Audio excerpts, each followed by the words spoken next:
Net migration is at a record high. The Conservatives have failed on their election promise to bring it down, and not for the first time. So, should Labour be given a chance instead? I'll take a forensic look at their policy ideas and hear from one of Brexit's biggest cheerleaders about whether the UK has lost control of its borders. This is Beth Rigby Interviews.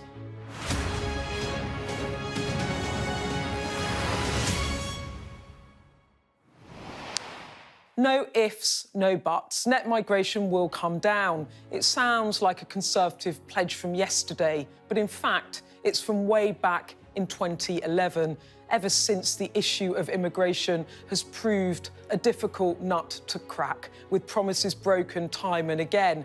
Now net migration has hit 606,000, the highest number on record.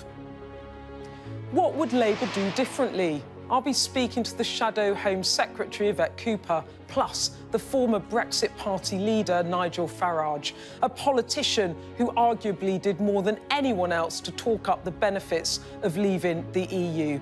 Did he overpromise, and has the government under-delivered? New record net migration figures have provoked anger among some Conservatives because of the failure to deliver on a key manifesto pledge from the 2019 election. There's also frustration from those outside the party who campaigned for Britain to leave the EU. Among them, Nigel Farage, former leader of the Brexit Party, UKIP, and now a presenter on GB News. He's conceded that Brexit has failed. So where did it all go wrong? And did he and other politicians overpromise on the benefits? Nigel Farage, thank you so much for coming on the show today. Now, you are the most famous advocate of Brexit, perhaps vying with Boris Johnson. And you recently made a stark admission that Brexit had failed. Do you want to apologise to voters for telling them that we should leave the EU if it was a failure? Well, let's finish the sentence. Brexit has failed under the Tories. Yes, I mean, look, in constitutional terms, Brexit is a success. We've left the European Union, we've reversed the status quo, and the reason we won the referendum, the reason the turnout was 10% higher than all the analysts thought it was going to be, was this idea that the population explosion in Britain, caused by immigration, was diminishing people's quality of life. And frankly, that is completely down to this government setting the level at which people can come for work permits basically at the level of minimum wage. Regulation, immigration, do you take any responsibility for some of the failures of Brexit or some of the promises that were made in the campaign that were not realised? Any responsibility at all? Absolutely none. No, absolutely none. I was very, very clear, very, very clear. This was about reducing numbers. It was about moving to an Australian-style point system where you set the barriers and you set the levels so that you get genuinely skilled migration. And willfully, Boris Johnson willfully lowered those salary levels. And we've also seen this explosion of foreign students coming to Britain, being allowed to bring dependents. But the thing is, when people think of Brexit, they do think of you and Boris Johnson. They do. Of course. And you made lots of promises as well in that campaign. Not really, no. No, I was the one making the least number of promises. You said in June 2016 that you could get net migration to under 50,000. Well, of course, but I wasn't in charge. Look, you know, had we been a European country with proportional representation, you know, I would have been in a position of authority to work with government to try and achieve this. As it is, the irony was, here's the irony, the day after the referendum, the very people I'd fought against for 25 years were still in power. And so what you've got, and even in 2019, you've got a government that was given an 80-seat majority, but here's the key, they never really believed in it. OK. Well, look, you also made the promises to the British people about controlling borders, laws, having trade deals. That US trade deal is nowhere to be seen. None of it happened. No, I wonder why that is. I wonder why that is. I wonder why that is. But I'll tell you why that is. Does this make... My question actually was, does this make the public more cynical about politicians like you that promise these things that don't... Do you reflect on that? I can promise you, if you look at the polling this week, done by YouGov, I've got it here. Brexiteers that are disappointed, and I'm one of them. You know, I'm in that number. 37% of Brexit voters are disappointed. Of that 37%, 75% lay it firmly and squarely at the door of this government. Let me put it another way then. Do you think the public might think twice about believing what you say next time? No, but they might think twice about what the Conservatives say next time. And I think, you know, I think a lot of this is down to a breach of trust between what is being promised to voters at elections and what's being delivered. And what would be your solution in the short term? Would you close off the borders and have worker shortages in the UK in order to drive net migration down? If that meant there was a realistic chance of people finding somewhere to live, a school for their kids to go to that was local, people getting access to the National Health Service, then yes, of course. So you would shut the borders. I didn't say shut the borders. Well, you would reduce the number of workers, even if that meant shortages of fruit pickers. You would, OK. You cannot go on. Look, before 2004, when this really kicked off, right, cabbages were not rotting in the fields of Lincolnshire. Elderly people were not being left alone in old people's homes. We managed to do all of this, and we've now become addicted to cheap, unskilled, foreign imported labour. We have to reverse that process. Well, let's talk about the execution, because it seems to me that a lot of people see you as the biggest cheerleader of Brexit. It hasn't worked out in the way that perhaps was promised to the British people. It hasn't worked out in the way... It hasn't worked out in the way that I spent nearly 30 years campaigning for. But you won't take responsibility for that. I wasn't given the power. I wasn't given the power. So that it's not on me, Gov, right? No. I wasn't in a position of authority. So let's talk about the execution, because let's try to get to the truth of this. I think it's fascinating about how it could have gone better, right? Because you think, don't you, that there was another way that Brexit could have worked for Britain. And it seems to me that your model would have been decisive political decision for the country to diverge from the EU, slash taxes, reduce regulation, build a Singapore on Thames. That's what you wanted, I never quoted a Singapore on Thames, but I tell you what I do think. I think so much of what we do as a government, and what the European Union does as well, is to meet the demands and needs of the lobby groups for giant companies. There's a sector of our economy that has been left out of this debate completely. Self-employed, small traders, those businesses, they were the ones that voted Brexit. They were the ones that wanted an easing, a lifting of the burdens. And actually, it's from those millions of people that you get genuine economic growth. That's been forgotten. But at the moment, it seems that we're in the worst of all worlds, because we haven't taken the Brexit opportunities, perhaps, that you envisaged. But that did involve massive diversions, deregulation, slashing taxes, trying to make the UK economically competitive. It didn't involve... No, we didn't need to slash taxes. Remember, actually, one of the few things that George Osborne got right is we did bring corporation tax down to a reasonable and competitive level. We've now gone... We've now converged with France with our corporation tax rates. And you know, one of the worst things of all that's happened, and this is not being spoken about So you enough. did want to cut corporation tax? No, I want to leave it where it was. We had a competitive corporation tax rate. Well, we don't with Ireland. No, Ireland even more competitive, and good for them, all right? But the short-term necessities were not slashing taxes post-Brexit. The short-term necessities were, number one, decisive political action, triggering Article 50 the day after the referendum. Had that been done, the trade deal with America would have been concluded. But because the Conservative Party, yes, of course, there were some that campaigned for Brexit, but the party itself hated the Brexit result. We've had years of hesitancy, and even when they seemed to finally get the message, they didn't get it. They've never, ever, as a party, have believed in this. But this... So what... It seems to me that your vision of a post-Brexit Britain was almost the vision that Liz Truss had. A completely... more driving the economy, deregulating, cutting taxes, trying to compete with the EU trading box, helping the little people. That was my agenda, helping the little people. I always fought for that, I always stood for that, and it has not happened. I guess what I'm asking you, what I'm trying to get to, is whether the project was sold to the British people in a way that wasn't going to come to fruition, and the actual real project was what I'm talking to you about, the only way it would have worked. Look, I do think... And you didn't really talk to the British people about how it was going to work. I talked to the British people about achieving independence, all right? And there were two areas, and I repeat this, there were two areas that I thought were easily deliverable.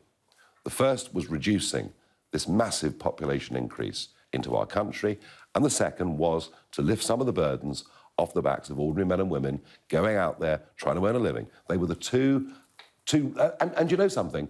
They were realistic expectations of those that voted Brexit, and they haven't happened. And I mean, frankly, I look at that. I look at that 2019 Tory manifesto, the way it was put to the people, and frankly, it was a big lie.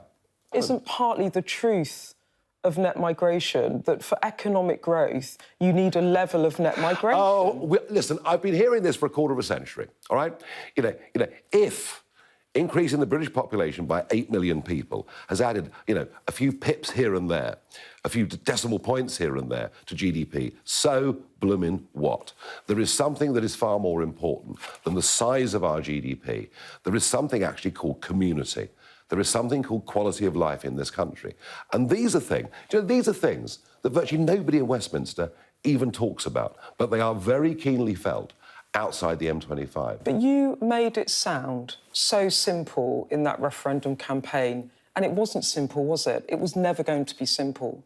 Yeah, you made it look like it was going to be a simple thing to do. Well, what you do... And it was never going to be simple. On the morning of the 24th of June, 2016, you trigger Article 50, you begin the process.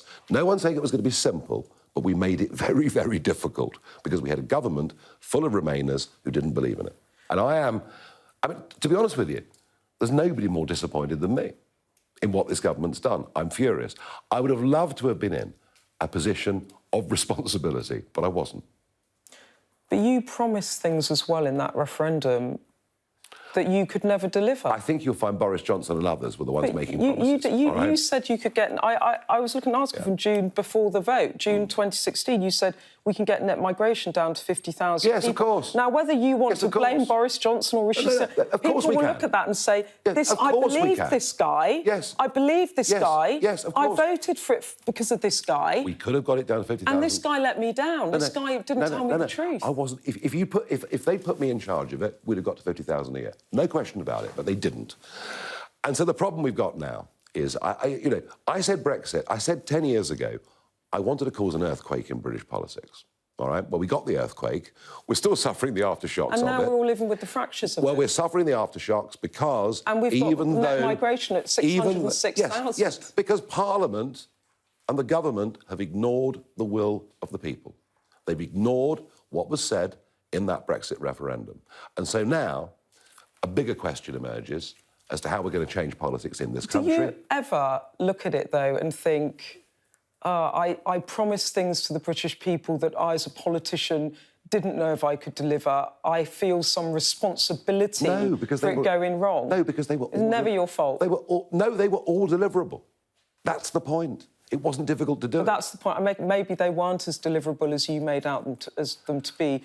For example, with net migration, maybe it wasn't as simple as that. Do you think if I'd been in charge, we'd have allowed foreign students to bring dependents in? Do you think if I was in charge, we'd have set the level of that when minimum wage levels for work when you break down the migration figures, it's not just foreign students, it's also worker visas for shortages in the economy. It's Ukrainian refugees. At the level.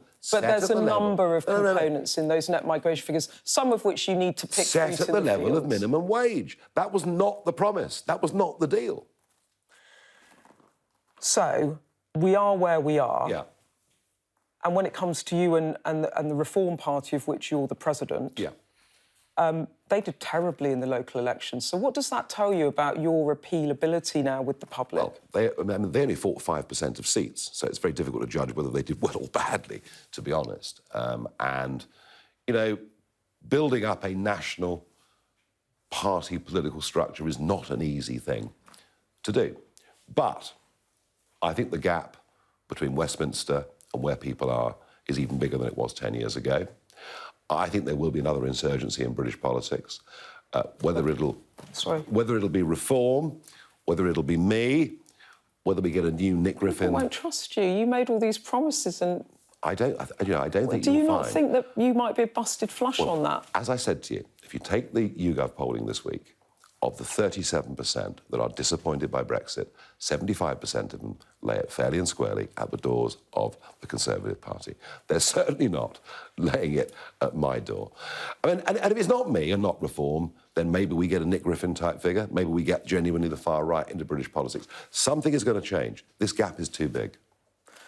Do you genuinely think that you could come back now and run a campaign as the guy that's going to deliver a true Brexit, given what's passed? Oh, I think if I stood again, it would be a much more revolutionary agenda than just Brexit. It would be fundamental change to the voting system. Do you not think people might be watching this, people that listened to you and what you promised in 2016 about how the country would change after Brexit and what has come to pass, and think, I don't trust a thing this guy says to me? I think they'll share my disappointment.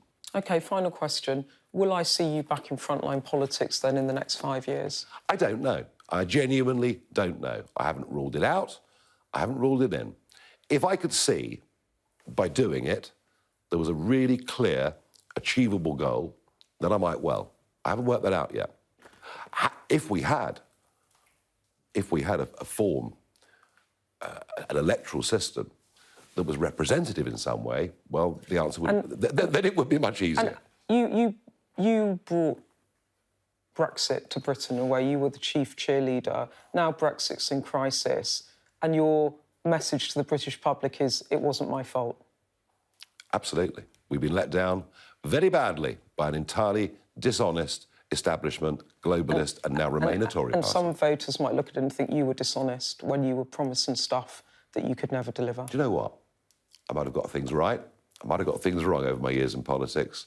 I would like to think, hand on heart, I was never dishonest. OK. Nigel Farage, thank you so much. Thank you. I should say we did ask the Home Secretary to come on and speak to us about the government's plan to tackle net migration. The invitation was declined. The politician hoping to replace her from the Home Office is Labour's Yvette Cooper. So what's her plan? Yvette Cooper, thanks for coming on the show today. Net migration figures have come out today. They would have shocked people. I want to come to Labour's solutions, such as they are, in a bit. But first, I want to ask you about fundamental points about your attitude to immigration and how it's evolved.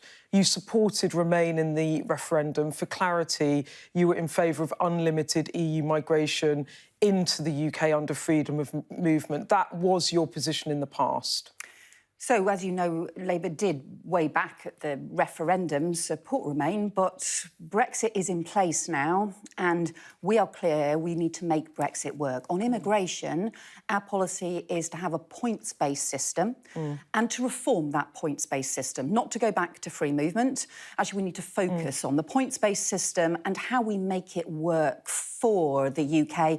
It's not working at the moment, particularly because it is not linked to skills shortages in the economy and some of the long-term problems in our country. And I want to get on to Labour's policy. But the reason I asked you about that to start off with is that Labour leader Keir Starmer, 4 years after the Brexit vote, stood before Labour Party members and said, under the heading, "My pledges to you," this on migration, he said, defend migrants' rights, full voting rights for EU nationals, defend free movement as we leave the EU. How much of that set of policies are still operational?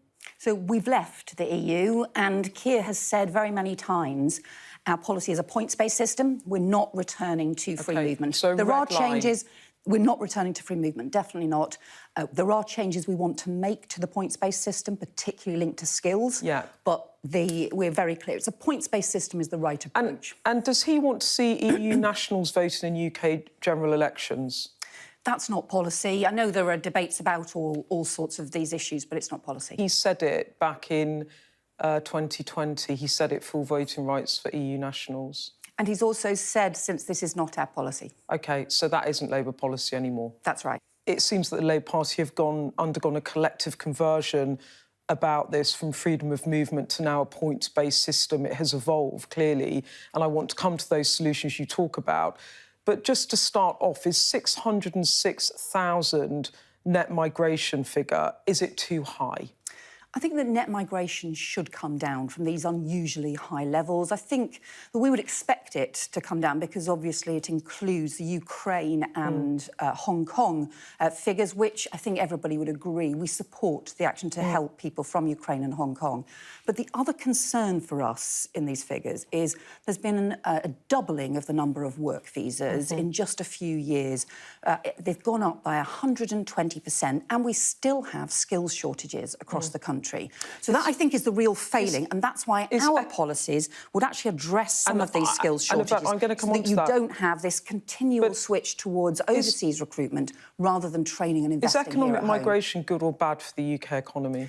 We're always going to need international recruitment, and let's be clear that our country has benefited for generations from people who've come here to build our biggest businesses, to work in our public services and be part of our country. That's who we are. But the system also needs to be properly controlled and managed so that it's fair. And there is this problem at the heart of it, which is these growing skills shortages that are never being addressed. And that's why we want those skills shortages addressed. Of course, in something like health and social care, we're going to continue to need a health and social care visa, but it's a serious problem that we're just not training enough nurses and doctors here in the UK. Your big sort of policy is around skill shortages. You're not going to give an overall target for net migration figures, but will you promise the British people that there will be fewer work visas granted by Labour than the current government? There were 300,000 in the year to March 2023. So can I take it that, given this is the centrepiece of your policy, you will at least pledge that to the British people, that you will bring the number of work visas down over a Labour government? Well, we're not setting targets, but what we are doing is setting practical policies. And I think that's the right way to do it because, to be honest, I think for too long, people have seen, ever since 2010, people have seen politicians sit there and set targets and make all of these promises, and they've all actually been meaningless. So what we're instead doing is setting out what the policies would be. And the policies would be to say, when you've got occupations on the shortage occupation list, which accounts for around half of all skilled worker visas, those jobs should be linked to proper training plans in the UK. Engineers have been on the shortage list for about 15 years, no proper plan to make sure you get the training in the UK, so you've got 50,000 shortfall every year, according to some estimates. So you link it, first of all, with the training plans, particularly that means around the NHS, where we would have a substantial increase, which would mean the NHS wouldn't need the same scale of recruitment from overseas. And then also, I don't know if you want to come on to this, getting rid of this pay discount in the immigration system, which is also really unfair and is an incentive for employers to recruit from overseas rather than to recruit and train in the UK. You've made it clear that you want to tackle skill shortages with domestic workers, but what I'm hearing too is that Labour are having a go at the government about net migration figures, and at the same time, you won't set your own targets about where you want the level to go to. Neither will you commit to bringing down the level of work visas now. So I think that's having your cake and eat it. You have a go at them, but you won't set your own targets. That is what is clear to me. Well, what we're criticising them for is having no plan and having no grip. And that ultimately is the difference, both on immigration and on asylum. We're setting out very practical plans. But how can the public judge you if you say, we will have this plan, but you won't give them anything to measure about, which is, for example, not unreasonable if you're going to train all these domestic workers to say, by the end of the next Labour Parliament, next Labour government over 5 years, we will bring work visas down from the current levels. That seems to me a very modest ambition if you deliver on these pledges. I think the more important thing, to be honest, is to set out the practical plan. And I can go through another part of our plan, which would be a substantial reform. We would get rid of the current 20% discount in the immigration system, which means that employers, where they've got a shortage occupation, which is a lot of occupations, they can recruit people at 20% less than the going rate.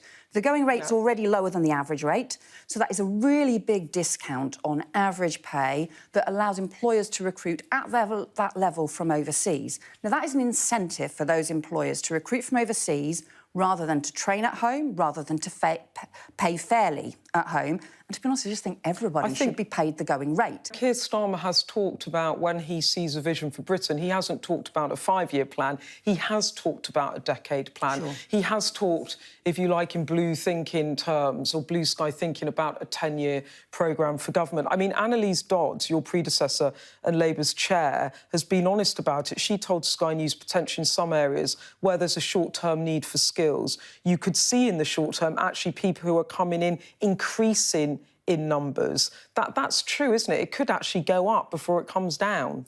Fair? I think that the net migration figures, I believe the net migration figures should come down, and also, actually, I would expect them to come down because you've got the Ukraine figures and the other figures around Hong Kong as well. But we also think on the issues around the work visas, we really should be investing in the UK and we really should be investing in training as well. Don't get me wrong, there will always be important international recruitment, and that will continue to be the case. We're going to need talent and skills, you know, the best talent and skills from all over the world. Am I right in thinking that you did not like the Starmer attack ads claiming the Prime Minister does not believe adults convicted of sexually assaulting children are going to go to prison? You didn't like that, did you? I'm not going to apologise for hard-hitting ads that recognise that the Prime Minister has been in charge and is part of a Conservative government that has been in charge for 13 years. There have been a whole series of failures around the criminal justice system, and one of the biggest failures has been the huge drop in the charge rate. That's across all kinds of crimes.